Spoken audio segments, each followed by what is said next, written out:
So much for optimism heading into the second half of the season for the Philadelphia 76ers, as all they do is come out of the break with a 20-point beatdown.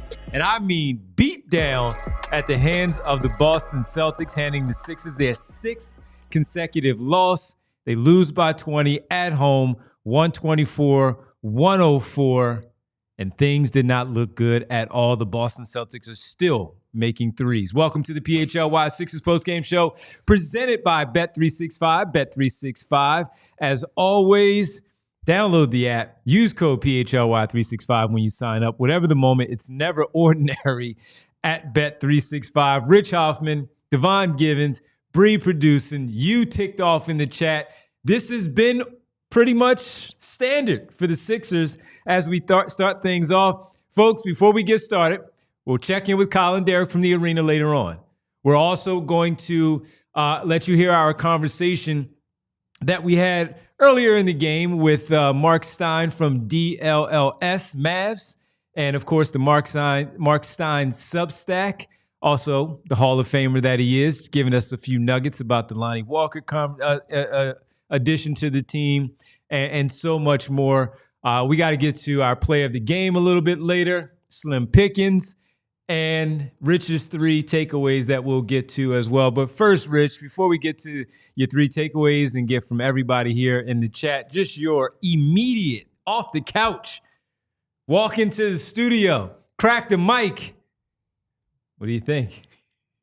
It's really bad, man. And if you guys could give us a thumbs up, we would really appreciate it. I get it. You're ticked off. The Sixers, they stink, and we're about to light them on fire. But, you know, we would like it if our show gets listened to, and that obviously we helps are the out. place to go to vent. Yes. So let's vent. So please give us a thumbs up if you're sticking around here. My big takeaway, Devon, and I got to write this all down because the last 1.5 quarters of that game were nonsense basketball that I did not have to pay attention to. Mm-hmm. But my big takeaway is that for most of this season, the Sixers have used health as an excuse. Basically, we have not had our guys available. Woe is us. This is why we're bad. But this recent stretch, I think, has proven that Daryl Morey, who had one of the most embarrassing press conferences in recent memory right after the trade deadline a couple of weeks ago, that's not the case, and he needs to view it that way. Because at full strength, right now, this is one of the single worst basketball teams in the NBA. They're disgusting, Devon. So we can spend all the time in the world talking about whether or not they should take a step forward and try and push and see what seed they can get in the play-in, or they can take a step back and shut everybody down and tank. But Devon, I think this is so bad right now, and let's rattle off this stretch. They lose to the Cadeless Detroit Pistons, and they get destroyed by them. They lose to the Giannisless Bucks and got destroyed by them. They lost to Toronto at home. It just gets worse and worse. They lost to Brooklyn as well, albeit without Embiid and Maxey for that one, but that's a team that has no interest in winning. And now they lose to Boston out of the break, who, admittedly, awesome team, won the title last year, made a bunch of threes tonight, but they got blown out by them in a way that game was not competitive at all. It's another really embarrassing performance. That's not the choice here, is what I'm saying. It's not put all your guys in and push forward or remove them and tank, because this team, when they trot out all of their players, they stink. They're one of the worst teams in the league. I mean, playing the starters at full strength is the equivalent to tanking right now. And like, I just want to talk about basketball with you, but they're making it impossible with how lifeless this defense is so bad. I just said it. The last 1.75 quarters of that game were like, all right, like I'm checking my phone. I'm trying to see what ad reads we have tonight. Like we're prepping for the show. I'm thinking like, all right, well, at least we got that Marc Stein combo to carry us a little bit of the way tonight. And for me, the person who this matters for the most is Daryl Morey, because he had that ridiculous press conference. And I don't think you can look at this team in the offseason and say, oh, we got so unlucky. If we can just get healthy, that's all we have to do. I think this has gone beyond that, because I think you're now 500 with your stars all in the lineup, and it's getting worse. Like it's getting actively worse. If they still have their starters in the lineup for the rest of the year, now I know their schedule is pretty easy down the stretch. It's not going to get much better than 500 though. Like with the way they have played together, it's been a complete disaster. The defense is Matt Patricia 2023 Eagles level bad. And guess what, man? Vic Fangio is not walking through that door anytime soon to fix things. So, like, look, one of the benefits of playing Joel and PG is that there are no excuses now, man. And this team absolutely stinks. So, like, a plea to Daryl Morey here is, I do not know what the right answer is, but you need to look at this team clear-eyed and say, oh, wow, like, this is not, Joel being healthy or, PG being healthy away. Like, it's not, we just got hurt. The final analysis of this season cannot be, I bet the Cavs don't want to see us in the first round of the playoffs. They want to see you, Daryl. They definitely want to see you.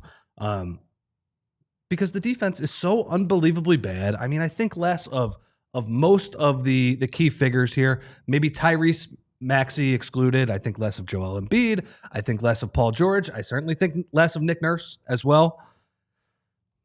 And yeah, like they actually might need to tank down the stretch here, but they can do that by just doing what they're doing, which is not how this season has been sold to us so far. Like the offseason analysis has to be that this team is nowhere near good enough. And maybe you're stuck and you can't make those moves, but don't sell me and don't sell this fan base that this was a team that was a contender that just got hurt.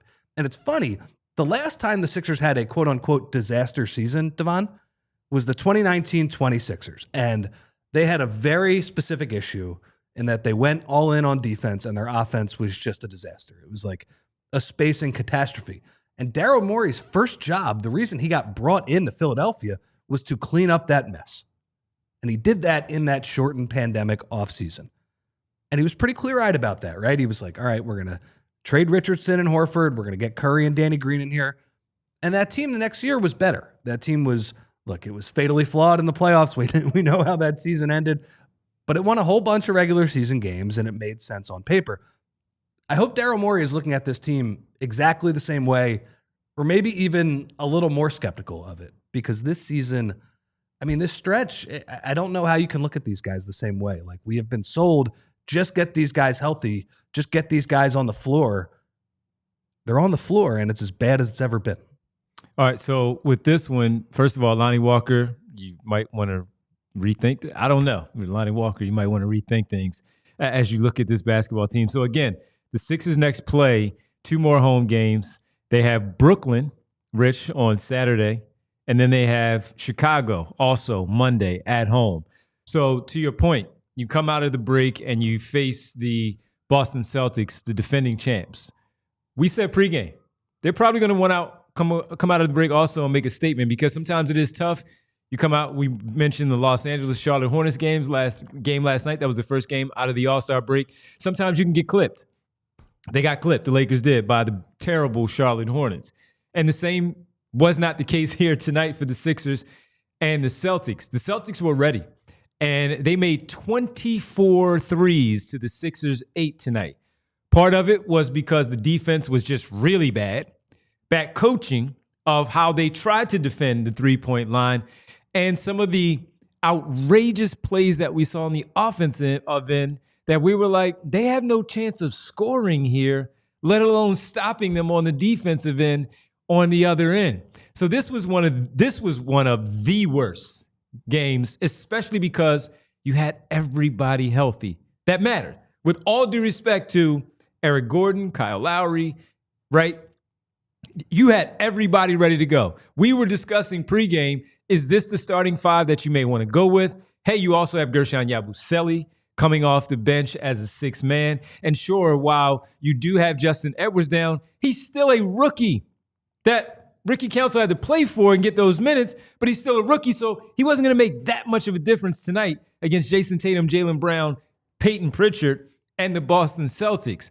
This was next level bad because of what you pointed out from that press conference, which I saw somebody on Twitter said they're now 0-5 since he made that that declaration there sitting at the podium. And they're all super embarrassing losses in their own way. All of them. We talked about what the players and the coach was saying on Tuesday and Wednesday post-practice about play-in.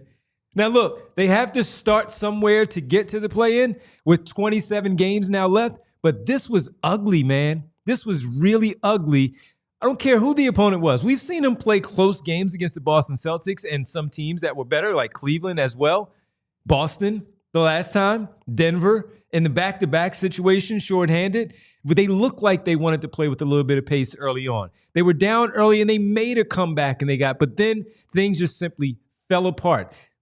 Jayson Tatum was on cruise control. He got the easiest triple-double that you could see happening from the first quarter when he had 3 points, 6 assists, 2 rebounds. I look at Rich and Bree and said, oh, he's going for a triple-double tonight because it's too easy. And that's how things were here tonight. And he did notch that second triple-double of the season against the Sixers tonight with easy work against this basketball team. That was an awful, awful performance by your Philadelphia 76ers. It was embarrassing coming out the All-Star break for you not to be ready, especially after all of the talk of, hey, finally got our guys here.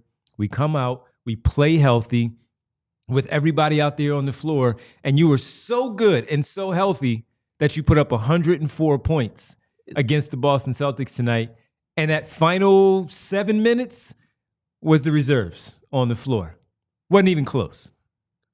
I mean, and I get it. Joel is basically a shell of himself when it comes to his explosion, and that's the biggest issue with this team right now. Is that the reason they've been good for so many years is that Joel Embiid has been top. He was a top 10, top 15 player, and then he turned into a top 5, 6 player, at least in the regular season, for sure. Probably higher than that, honestly, in the regular season over the last 4 years, and he's not that guy. But at least they were rested, man. Like, at least he and PG, whatever issues that they have, they were rested, and they just were really bad tonight. So, Bree, do you have... Real fast before we get to the takeaways. This was why when Derek and I... Look, they might look completely different on Saturday and Monday against those two teams, but we just saw Brooklyn beat them. This is why I was talking about Joel Embiid possibly sitting down for the remainder of the season, because you said it while we were sitting there. He can't move. He can't pivot the way he wants to. And even when he explodes, he's only doing so against Luke Kornet, not the better centers of Porzingis or Al Horford who are facing him. And early on, when Drew Holiday was on him, we were like, he's not even looking to score. He's looking to facilitate here. And that was problematic. Maybe it's just one game, but you just mentioned that they had time off. So what's he going to do when he has to play 1 day off and play, 2 days off and go play? He's not playing in back-to-backs. What's the difference? What is the difference? If you notice tonight too, man, to piggyback from your point of him trying to facilitate, a lot of his offense, they didn't really run a ton of Maxey Embiid two-man game tonight. A lot of Joel's offense, he was going back to 2018 and he was posting up. And I thought it was interesting too, because when Joel used to post up, he used to post up on the left block. Tonight was a lot of right block.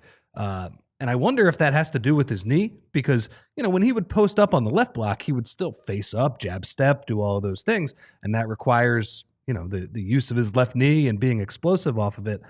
Tonight, he was, shooting over that right shoulder at pretty much every opportunity.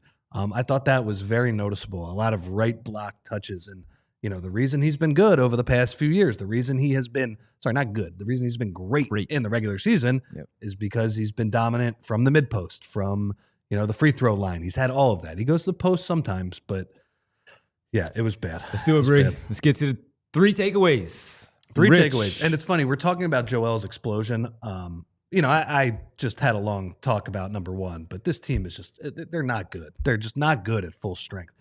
Substitute full strength for healthy, whatever. When they have all their guys available, they're not very good. Again, the Celtics, they make 24 threes. Sixers make 8 of them tonight. And a lot of those were down the stretch. They were getting outshot in this game to an insane degree. But the thing I want to talk about, man, the thing that I just find insane, and I think it's great that Bree put up Nick Nurse on that graphic. Nice job, Bree. Thank you. I cannot believe how bad the defense is. It's unbelievable. And in fairness, tonight, you're playing against a really good offense that stresses you out, makes you guard a ton of space, has 5 guys that can shoot at all times, although they've got a bunch of threes when Cornette was in the game tonight too. So, and Peyton Pritchard made 8, by the way. Go ahead. Sorry. The defense is so unbelievably bad. And it reminds me of that Eagles team last year. They just they let go of the rope. And whether you want to say they quit, they checked out, whatever it is. I mean, the Celtics tonight, they did a lot of damage in pick and pop. They really went after Embiid hard. I actually thought Reggie Miller was about a quarter too late pointing that out because, he was pointing it out late in the second quarter. They were doing it in the first quarter too. Yeah. And, early on, I thought I was like, all right, a couple of these, that's a nice shot by Porzingis. That's a bomb. Horford, he's shooting 34%. But as the game went on, it felt like Embiid was more and more on skates and struggling to defend. And it felt like there was no scheme answer. There was nothing available. I will say, though, Embiid was not the worst Sixer center on defense tonight. Andre Drummond had a stretch in the first half where I think the Celtics scored 7 or 8 straight times, and it was wide open Pritchard 3, Cornette dunk, Tatum dunk. It was unbelievable. He was spinning like a top. He had no idea what to do. And so I think the players deserve a lot of blame for this. But also, Nick Nurse, aren't you supposed to be good at coaching defense? Isn't that your thing? Isn't that why everybody was so excited when you came here, is that you're good at coaching defense? Man, they play zone. He throws in a zone defense against Boston. And Boston is the perfect team to expose how Mickey Mouse this zone defense that the Sixers have been getting destroyed with all year is. Because it's all right, we'll play 2-3 zone and Peyton Pritchard's wide open on the wing for a catch and shoot shot. At least when you're playing man, he's got to do it off the dribble at least, right? He's got to maybe step back on it. I don't know what they do. And it feels like one of those lost seasons where they've completely let go of the rope. They have no idea what they are doing on a possession-to-possession basis on defense. And it's I think a lot of the players should be better than that. But I also think Nick Nurse, come on, man, simplify the scheme. Get them to switch properly. Get them to understand how to peel switch when a player gets into the paint and then somebody pops out for 3. It's look, it's a group effort, but the defense absolutely stinks, and it should not be this bad. So Sam, who covers the Sixers, D. Giovanni, has a video up of Nick Nurse's rationale on going zone, since you were talking about it. I know it was driving you crazy in game. He basically said that the Sixers were already giving up threes in a man-to-man defense, so it was worth changing their rhythm with the zone defense look. To me, though, it's if you were good at zone defense, if you had all of those crazy wings that you had in Toronto and it was something you did a lot, I would understand it more. They stink at it. They're terrible at it. I don't know. Just coach man-to-man defense better. I don't know. Look, the Celtics are really good. That is a tough team. Yeah. There was a degree of that they were cooking from 3, but the Sixers tonight, I thought the story was, okay, that's one half of it, and that's a really good offensive team, but the Sixers are a really bad defensive team, and I think we saw both things combined for just a huge Boston scoring explosion tonight. Yeah, it was just that. It was, in fact, an explosion by the Boston Celtics tonight, who again made 24 threes on 54 attempts. That's so good that it's still 44% for the Boston Celtics. The Sixers were 8 for 39, not as good, 20% from behind the three-point line for your Philadelphia 76ers. So not a good showing overall by the basketball team. This was not a good look, not one bit. Let's go to a super chat right away from Marcus Blackstock, Bree, as we have a ton of those to start off. Marcus Blackstock says, maybe now, they will shut down Joel and Paul George. The GM lost the coach, who in turn lost the team. When Joel spoke up and said he needed surgery, that was it. Marcus Blackstock on a super chat. I'm sorry, I didn't hear what he said. Sorry, what did he say? Yeah, my bad. Shut down Joel and Paul George. Shut him down. The GM lost the coach, and the coach then in turn lost the team. And when Joel told you he needed surgery via Lisa Salters, you listened to him. Sure, and we'll see. I mean, again, the team and Joel do not have agreement on what the best move forward is for Joel. But I wouldn't mind that, Marcus. But I guess my point is that regardless of whether you play them or not, I feel like it's the same thing. That's my big point. It's And it's if not there's that when they try it's organically bad. It's organically You don't have bad. to give effort.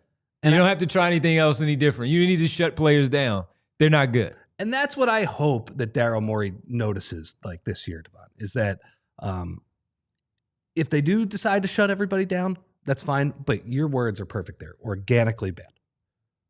They should realize that. We're bad. We're bad. We weren't just unlucky. We're bad. Bree, I saw somebody donated a super chat, didn't leave a message. Scott Galupo, does he have a second one anywhere, or did he just want to donate to the cause? Shout out to Scott. Thank you, Scott. We'll check the chat along the way and see if Scott has some. Oh, he said the good news for those hoping for a tank, they can still accomplish the task with the big three playing, just like we said. Wholeheartedly agree, Great Scott. super chat, non-super chat. Scott Galupo there. We appreciate it. We're going to take a quick break. We come back, and you know what? We'll come back, and we're going to give you Marc Stein and what Marc Stein had to say. We'll check in with the fellas from the arena, and then we'll come back after Stein also to talk about what else is going on with this basketball team. We give you some more numbers. Read the super chats because we have a bunch of them. Read all of yours as well. Sixers fall big, 124-104, embarrassingly at the arena. First game back from the All-Star break.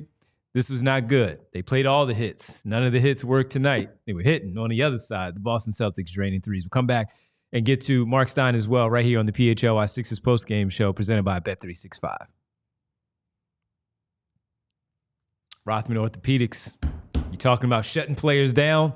They need to get checked out. You got a bad knee, bad finger, all kinds of stuff. We got a bad wrist for Eric Gordon.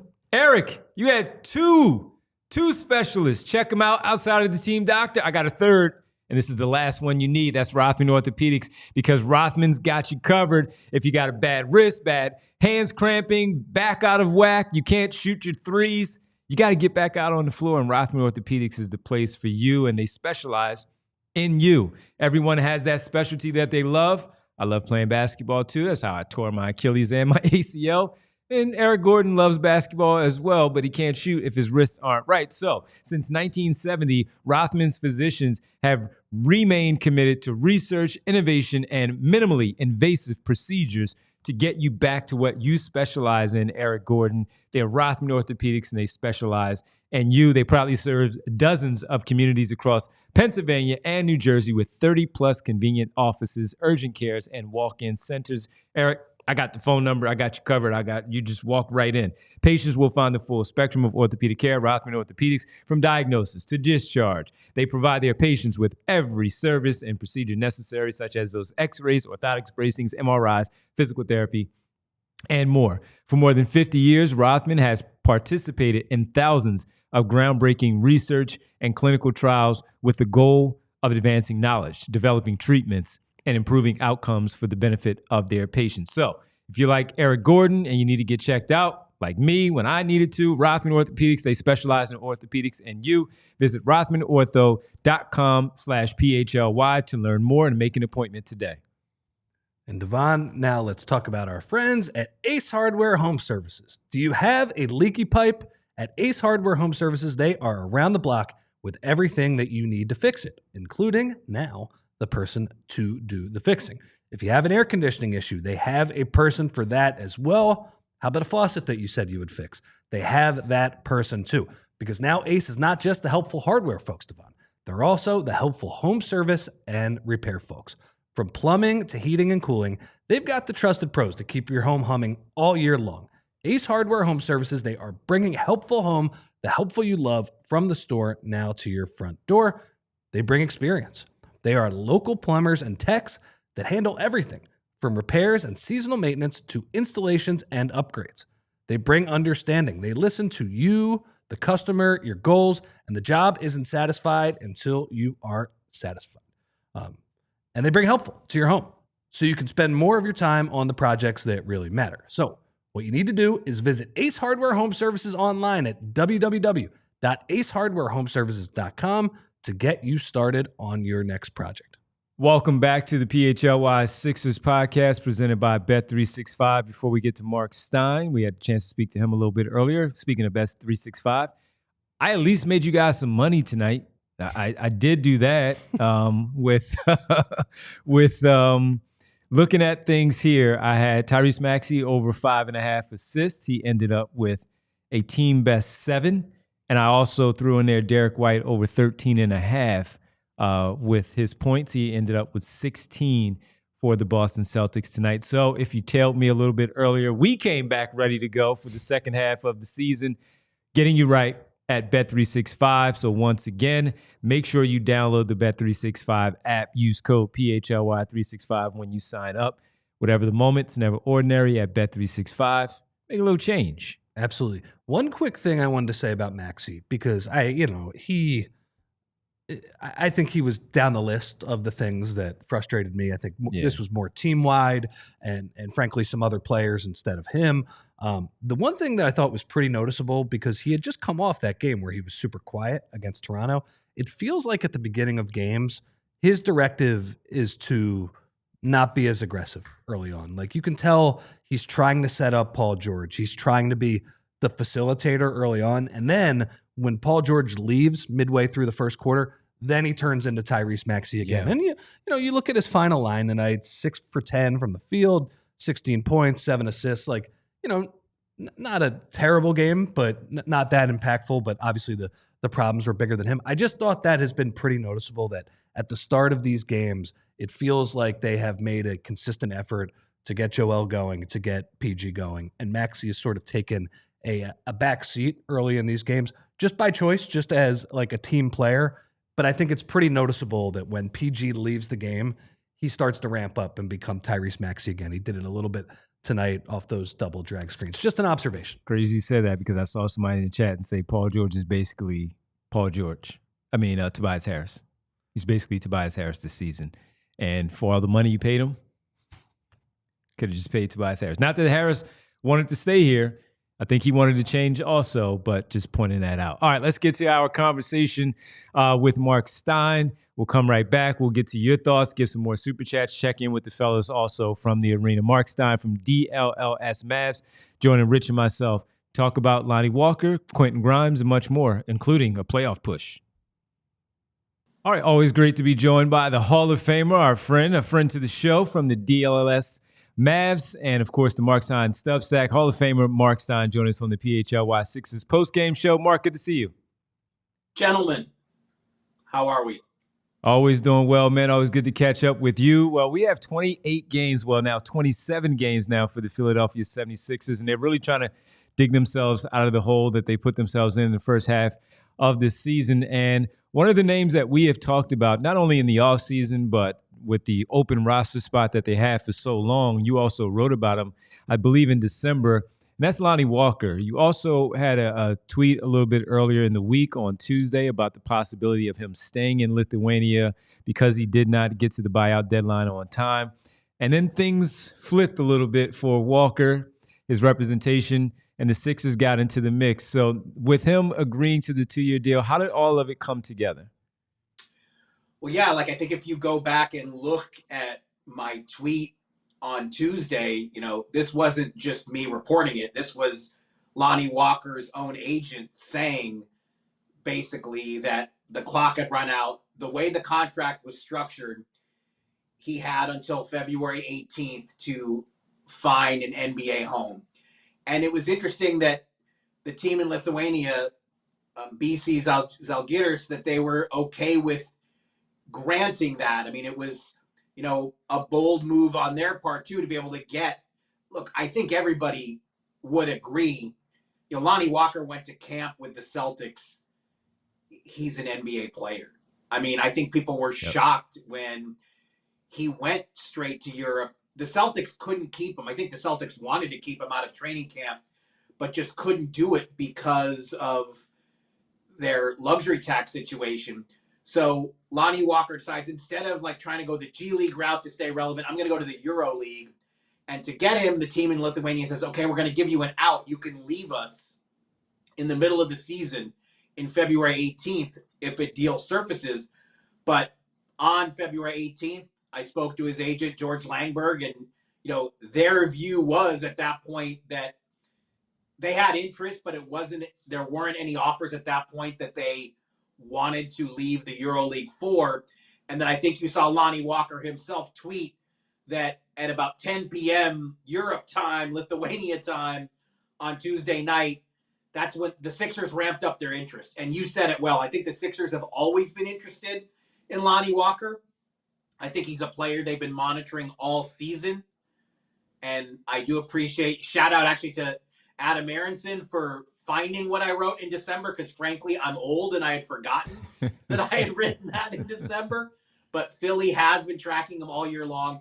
And look, you heard Nick Nurse tonight before the game talk about Eric Gordon's situation, how they've seen multiple doctors. They can't figure out this wrist thing. You know, Eric Gordon shot the ball so well in January. The Sixers were getting trade interest for Eric Gordon before this trade deadline, when teams around the league were trying to figure out if the Sixers would just say, you know what, let's tank, let's trade all our veterans and see what we can get for them. There was a lot of interest, obviously, in Yabusele. The Sixers were never trading Yabusele, but Eric Gordon, Andre Drummond, the Sixers could have traded those guys. And, you know, Eric Gordon shot the ball really well in January before this wrist thing sidelined him. But the way it was explained to me was the Sixers on Tuesday, as the clock was ticking down, their urgency ramped up and realized, you know what, we've liked Lonnie Walker anyway. Let's bring him in.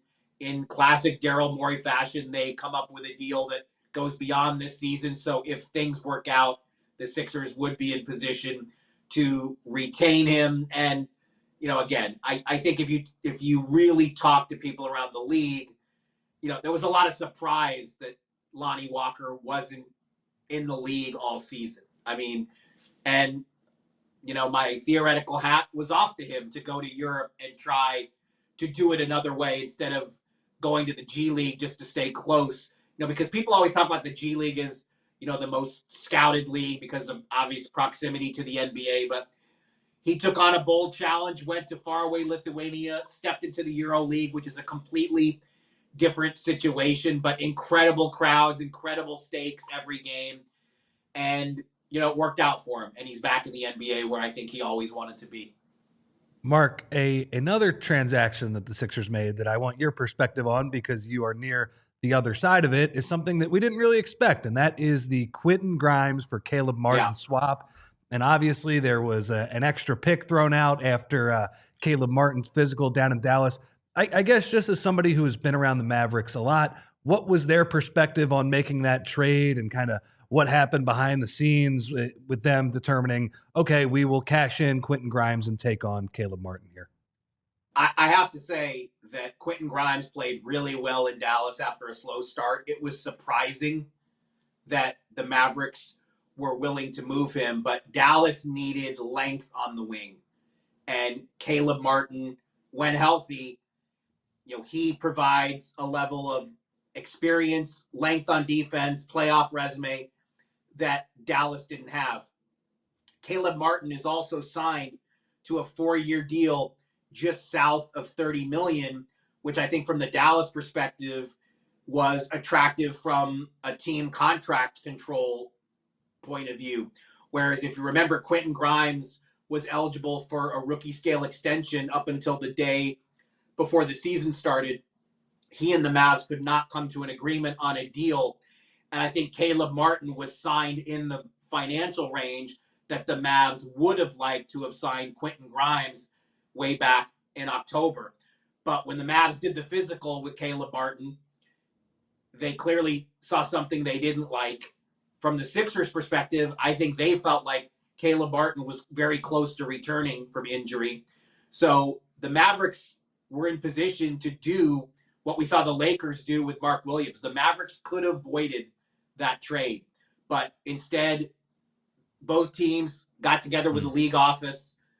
The Sixers said they would be willing to add a second-round pick to the trade. Remember, the original trade construction was only Philly getting a second along with Quentin Grimes for Caleb Martin.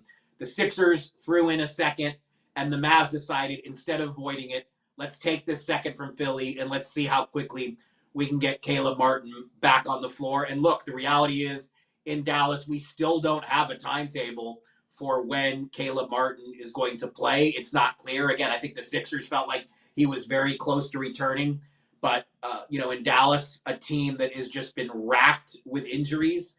I mean, the Mavs they're out. They're 4 centers injured right now. I mean, they have become like what the Pelicans were going through in October, November, December.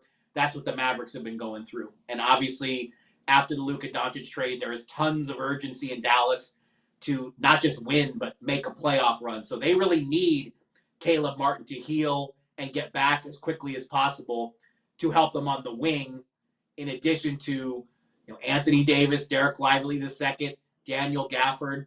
Jason Kidd came out today and said March 6th will be a huge evaluation day where all 3 of those bigs, the Mavericks are hoping for a meaningful update on all 3 of those guys. But it's been interesting too. Like Caleb Martin, we've only seen him on the bench in street clothes, but I remember one of his first games in Dallas, getting right up during a game and talking strategy with Kyrie Irving during the game. That was very interesting to me. It kind of jumped off the page to me, like how comfortable he already felt as a veteran, a guy who's been around for a while, to, speak his mind on, what he was seeing on the floor. Obviously, we're not privy to what was said because it's loud, it's during the game. But I thought that was interesting that Caleb Martin, as a relative newcomer to the Mavs, was ready to kind of jump in and get in that live in-game discussion. Marc Stein of the DLLS Mavs, and of course the Marc Stein Substack, joining us here on this PHLY Sixers postgame show. Rich Hoffman, Devon Givens with you. And you said, Mark, the sense of urgency on the Dallas side. Well, we've talked to you a number of times during the season, and there's a big sense of urgency that we've been waiting for with the Philadelphia 76ers. And after tonight's game against the Boston Celtics, just 27 games. But again, they're not out of it because of where they are in the Eastern Conference with the play-in and teams surrounding them. With that sense of urgency, we've had, of course, the Embiid injury dealing with, the incorporation of new players, to your point, of Quentin Grimes, later on Lonnie Walker, and also the Paul George piece of it. So with 27 games and the sense of urgency for Philadelphia from afar, when you look at this one, and again, us saying this multiple times when we've had a chance to speak, what do you see from this team going forward, trying to get Embiid, George, and Maxey on the same page while also trying to get things going with some new pieces in town? Look, I'm as surprised as you guys. I cannot believe they are still struggling to the degree that we've seen. I actually posted my power rankings before all tonight's games. It's kind of a tradition. I've started to do it to kind of post a pulse. I don't do power rankings every week like I used to in my ESPN days. I only do them like 5 or 6 times during the season, but I always like to post power rankings coming right out of the All-Star break. Like, let's take a 1 to 30 pulse of where the league is. And it's like, it's the East, so the Sixers cannot fall out of this playoff race even if they wanted to. I mean, Chicago, they started the night ahead of Philly, but Chicago lost its last 4 games before the break by an average of 25. They were down 101-52 at one point to Detroit. I think we see the direction that the Bulls are going. The Sixers are going to, at worst, by the way, 10th. The Sixers host the Bulls on next Monday. Like, the Sixers are finishing 10th. I mean, that's the worst it's going to be. I don't think they can avoid it again. I don't think they can avoid it if they want to. But it is also still crazy to think that, going into tonight, I think we had seen Embiid, Maxey, and Paul George together only 13 times in 54 games. And this was the team that all the know-it-alls like me said the Sixers won the offseason. They are the champs of July, August, and September. And they started the night 14 games under 500, seeing their big 3 play together only 13 times. Like, you couldn't write this. I mean, nobody thought that this was the kind of season we were going to get out of the Sixers. That, all of that said, Miami, Philly, I will not be surprised if those are the 2 teams that come out of the play-in round. And I don't think Cleveland or Boston will be terribly excited about seeing the Sixers in round 1. It doesn't mean Philly is going to go on some amazing playoff run. I am not going to promise that to you on whatever today is, February 20th. I think we need to see a little more we need to see a little bit more go right before anybody goes that far. But I don't think the Cavs or the Celtics would love the idea of a round one series against the Sixers team with nothing to lose. And it was something that a few of the players, Mark, on Tuesday and Wednesday before post-practice mentioned that this tournament was built for a team like the 76ers, trying to get themselves situated, trying to find, Kelly Oubre said it, holding things down until everyone got back together, as you just laid out, where teams may not want to see them in the play-in and certainly as a first-round matchup as an 8 or 7 seed. I mean, look, I just watched, you guys know I live in Dallas. I just watched a Mavericks team without home court advantage find a way to go all the way to the finals. Yeah. They beat 350 win teams to do it and then had to deal with the Celtics in the finals, and the Celtics were just too good. Again, I'm not going to sit here and say something crazy like, the Sixers have had so many issues this season just getting their best guys on the floor. Does anyone dare dream that they could win multiple rounds and have a full strength team for multiple rounds? Like, it's way too soon to go that far. But again, if they get out of the play-in round, and they're probably gonna have to win 2 games, so probably the best they can do is the 8th seed. Like I said, I don't think Cleveland would love that series. I think the Sixers can certainly cause them some problems. But let's deal with getting out of the play-in round and getting to that first round series first. Like I said, the Sixers are good. They're going to be in the play-in tournament to me. I just don't think Chicago is going south, and the Nets do not want to be in the play-in round. I know they went 6-1 before the break, but the Nets do not want the 10th seed either. So I think at worst, the Sixers will finish 10th. And then, let's see. But I also have a feeling that I can't see the chat. I can't see the PHLY chat. But something tells me that, being a plucky number 8 seed that the Cavs don't want to see was not really the expectation of anybody who's watching us tonight.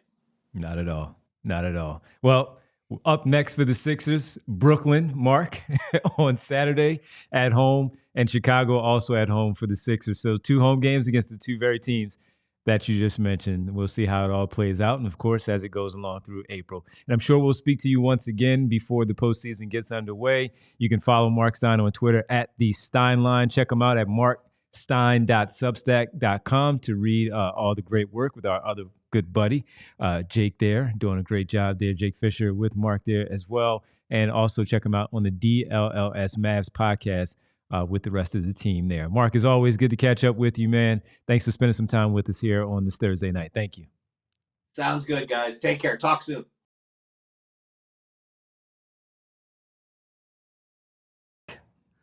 And Devon, now let's talk about our friends at Bet365. You can use code PHLY365 at sign up. Whatever the moment, it's never ordinary at Bet365. Bet365 has 90 million users worldwide. They have live streams of 780,000 events each year and early payout offers, which we'll get to in a sec, across the NBA, NFL, NHL, and MLB. Bet365 has pioneered live in-game betting, and today, Bet365 offers the widest range of games and markets available for live in-game betting across 78 sports. Devon, I didn't even know there were 78 sports. But they also have the early payout offer, which I just talked about. And with Bet365, their early payout offer, you're a winner if your team goes up by 20 points in the NBA with an instant payout.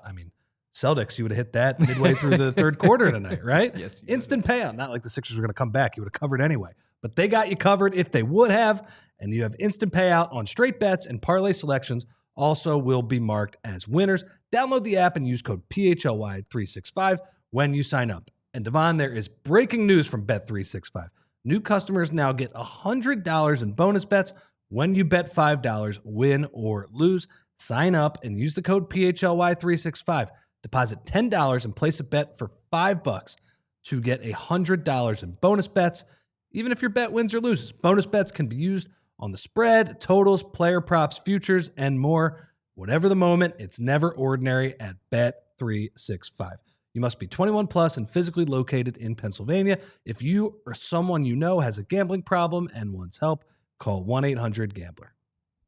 Folks, we're almost to March. We've gotten through February pretty quickly here. And if you are ready to make sure that your hair is looking right, your appearance, you're worried about your hair, well, I've got the place for you. That is with the restoration of Glatt Hair Restoration by Morgan Stern Medical. All right, you got to go check them out. Same peerless approach if you've heard about Dr. Glatt, but teaming up with Dr. Morgan Stern, they have become an even better place where they have the same peerless approach, same care expert team, same unmatched Glatt system that has always been there, same state-of-the-art location, and the same stellar results that you've always heard about. John Marks on the John Marks Show, 8 a.m. every day right here on the PHLY family channel. And when you check John out, you see all the goods, got the hair, it's all dope. And everybody, if you look at that and you say, wow, if I want to get mine done, John is the walking, as I talk about me being a walking wounded, John is the walking model of how you get things done under the care of Glatt Hair Restoration by Morgan Stern Medical. Each member of this exceptionally trained team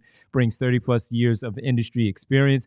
Hair restoration is, in fact, all that they do. And anyone can buy equipment and say they do hair restoration. Only Glatt Hair offers decade of proven results using an innovative approach and delivered by leaders in the industry. I hope Nick Nurse doesn't need this soon by pulling his hair out. Each patient, though, receives a complimentary one-on-one consultation to pinpoint the best course of treatment. Change your hair, change your life. Bald is now optional, but if you want to improve how you look and how you feel about yourself, Glatt Hair has the right treatment for you. Regain your confidence. Visit GlattHairMCTR.com or call 610-980-4000 to get started. Welcome back to the PHLY Sixers podcast here following a big-time loss, 124-104 to the Boston Celtics. Embarrassing showing by the Philadelphia 76ers. Paul George did play a little bit better. He led the team in scoring with 17 tonight. Look, much better than what we saw against that Brooklyn Nets team. The bar was the floor, but yes. The bar was, in fact, the floor, but all five starters scored in double figures. So let's just put that out there. Didn't matter, though. None of them cracked 20. He led with 17. And while he played better, the team shot overall 43%. They shot 20. Can we talk about just the difference in threes here? Let's focus on that for a little bit because 24 makes to the 8 makes. And those 8, like a bunch of those were late. A bunch of those were garbage time. Grimes, David Roddy. How about David Roddy, who we know is going to be gone pretty soon? Yeah. Right. Getting minutes, I think, in the third quarter today. Yeah. Man, if that doesn't sum up the state of the Sixers, I don't know what does. I had my friend Stacy on Twitter. She direct messaged me. Stacy said, what is going on with this lineup of Butler and Roddy? I'm like, Stacy, he's throwing anything out there trying to see what sticks. And she's like, yeah, to get canned at the end of the season. Yeah. I don't know, but yeah, man, throwing anything out there tonight. I thought the offense was not the problem for a lot of the game. Now, I do think the 3-point shooting was disastrous for most of the game, but I thought their offensive process for most of the game was fine. The problem is you have to be incredible when you defend like this team. And I would argue that, the Celtics get up a ton of threes, but the quality of threes that they got up against the Sixers tonight was super impressive. I mean, it was just too easy. It was just way too easy to what's going on? You good? Yeah. No, I thought the defense was the bigger issue. I mean, tonight, some nights you just miss threes. I thought Joel actually made some good passes out of the post. Just didn't make the threes for the most part out of them. But yeah, I mean, it's hard to win when one team is getting whatever they want on the 3-point line. And obviously they shot a good percentage tonight. They shot an even better percentage during the portion of the game that was quote unquote competitive, until they put it away. But yeah, I think you can point to that 3-point arc and say, the Sixers just not making threes on that end. It feels like they kind of used up all of their good 3-point shooting during that small ball stretch where Maxey and Yabusele was playing the 5.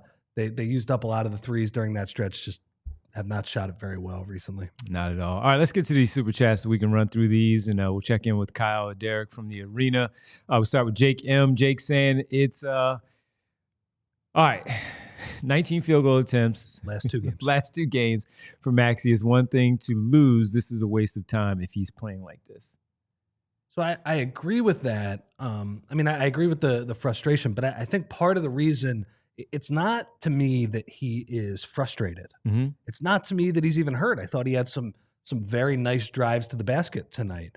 I think he's a little confused on when to put his foot on the accelerator and when to play point guard and defer to Paul George and Joel Embiid. I think that is 85 to 90% of the few field goal attempts. Now, and I think tonight's game was, let's put that in a separate category. The Toronto game, he was unbelievably uninvolved. When PG went to the bench tonight, I thought it was like, okay, this is what he's doing. He's trying to defer. Maybe he's doing that a little bit too much too. Like, I'm not saying that's the right move, but it was clear to me once Paul George left the game, he looked like Tyrese Maxey again. And so I gave him, the benefit of the doubt there. We were thinking, okay, but it goes back to what we were talking about earlier tonight, Tavon.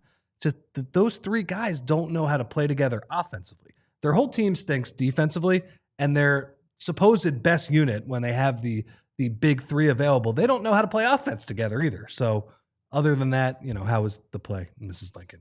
That type of stuff. Yeah, absolutely. All right, we keep it going. Checking in on the Super Chat once again. This time we go to, we already talked about Scott and Jake and Marcus as well. Let's go to Skunk Riley. Skunk had 2. So we'll go with the haiku here. Why, Devon? Why? That's the title here. Arizona skies.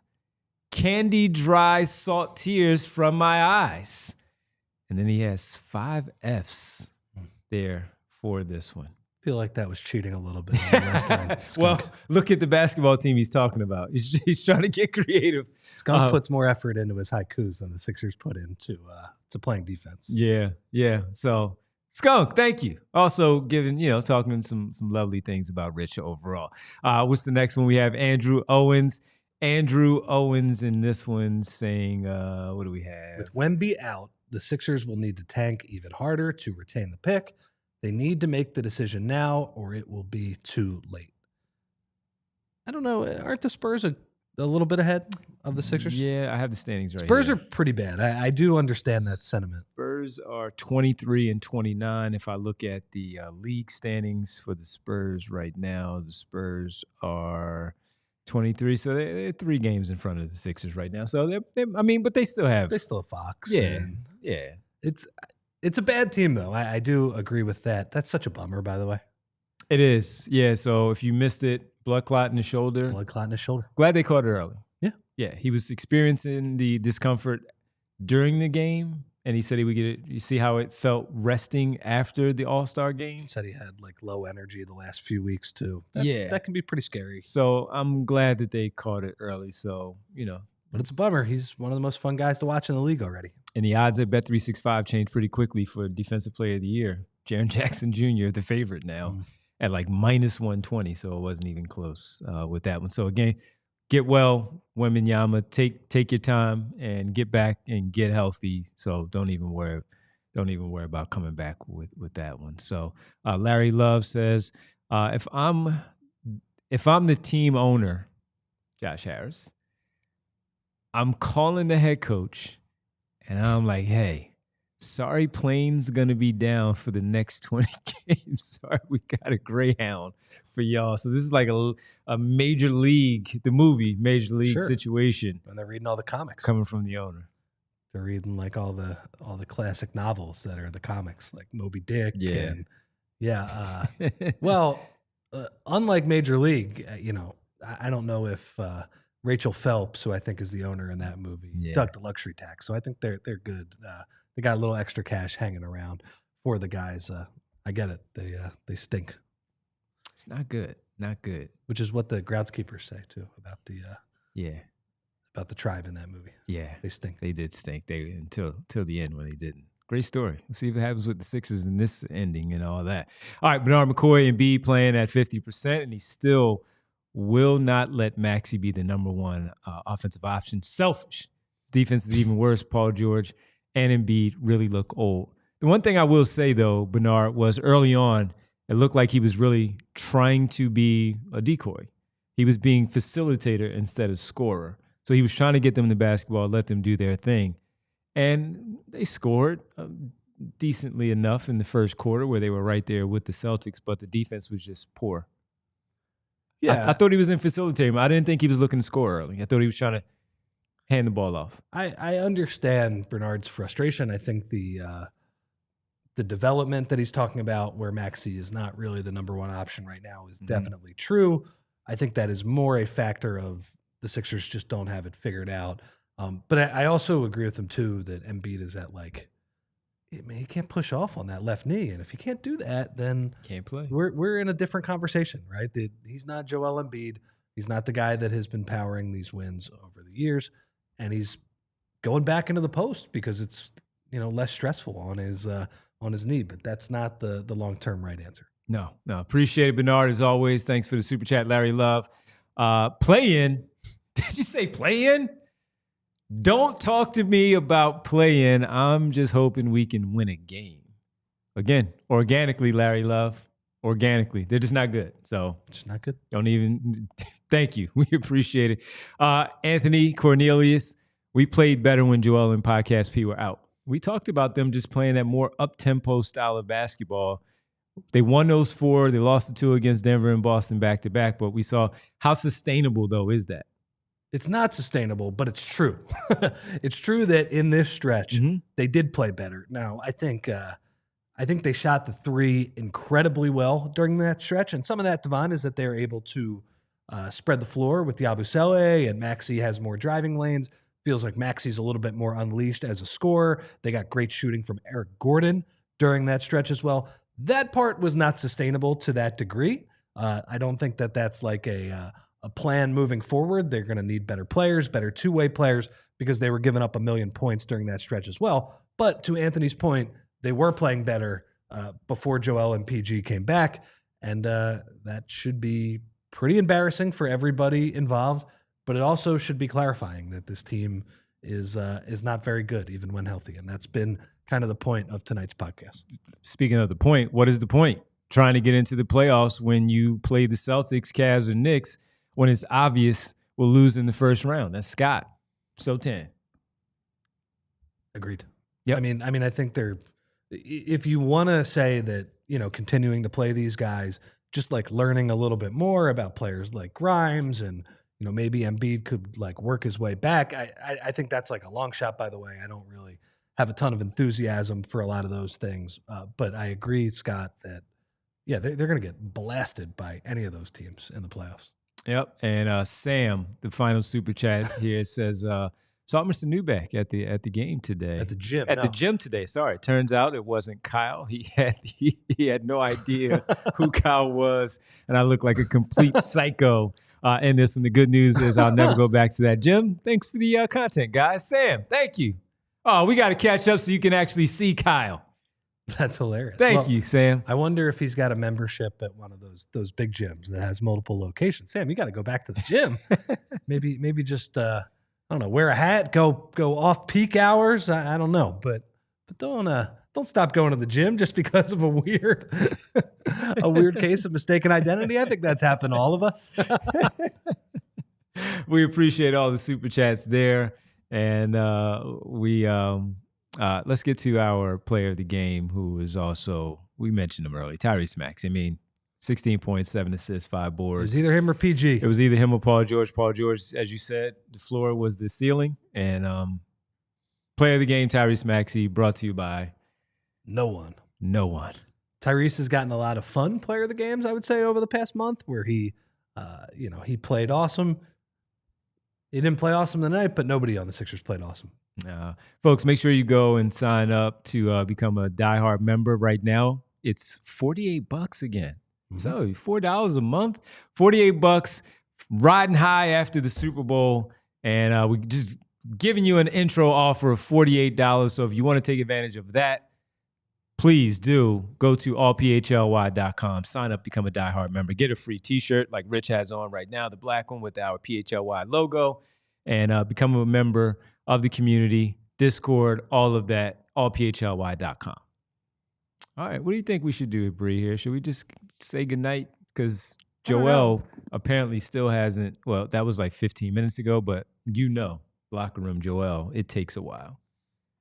Yeah, I think we could probably wrap this up, right? Yeah, let's. What do you think, Bree? I don't know. Apparently, he's nowhere to be found. So all right, so let's whatever you guys wanna just get ready for the world famous roll call here tonight, because it's one of those nights, isn't it?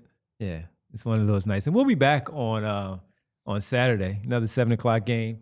Barn burner down there at the arena against the Brooklyn Nets. Rich and I and Bria will be back. Same thing on Monday for the Chicago Bulls. 3 straight home games for the Sixers out of the All-Star break. We'll see if things are a little bit better. First of all, starting off with all of the Super Chats, we go with Scott Calupo, Jake M., Marcus Canoli, Scott Sotan, Bernard McCoy, Anthony Cornelius, Larry Love, SM, and Riaz with a late entry there. Under the buzzer. And says, Bulls lost, Nets lost, and we will be alive for the play-in whether we want to be or not. Get the 8th seed. I think the Cavs are frauds. Oh, he's right there with Marc Stein. I think they are just a good regular season team that's soft. Riaz, you might be right, but I don't think the Sixers are going to be the team that proves that. Right. All right, roll call time. Yams. What up, Yams? Winona Price. We got Winona Price there. Winona P in there. Thank you, Nona. Bootzilla. By the way, Winona's birthday tomorrow. Happy birthday, Nona. Happy birthday, Boots. Joe Tiz, Remo K, Brian Knight hanging out with us. You better love somebody, love somebody, love somebody. Igavini, what up? Al, the 2-minute warning. What up, Al? PHLY. I saw PHLY not happy in the chat. Rich P. Saw Rich as well. Mellow 3-point. Kyle Wright also in the mix here tonight. F. Chillaxon. Good to see you, F. Chillaxon. We had, who else did we have in there? Davon, Holy Cannoli. We talked about Holy Cannoli. Rick M. Scott. Boots. Bootzilla. What up, Boots? On a Friday night. Always great to see you, Bootzilla. Hey, Aaron. What up, Aaron? I see my mom in there. Hey, Mom. Talk to you tomorrow. It's kind of late.